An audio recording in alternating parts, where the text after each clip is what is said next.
কেউ ক্যামেরা সামনে দেন না, সামনে দেবেন একটা দিনের জন্য আমরা একটু অপেক্ষা করব। আমাদের আপুরা যারা আছে তারা সামনের সারিতে থাকবে।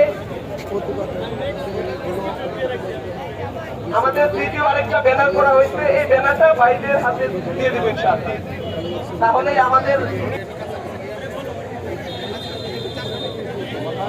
আমাদের সাথে সাধারণ আমজনতার পাশাপাশি বিভিন্ন সংগঠনের একত্রিত হয়েছে, যেমন সংগঠনের যারা আছে তারা একত্রিত হয়েছে। আমাদের বক্তব্য হচ্ছে শ্রমিক কলেজ থেকে উপজেলা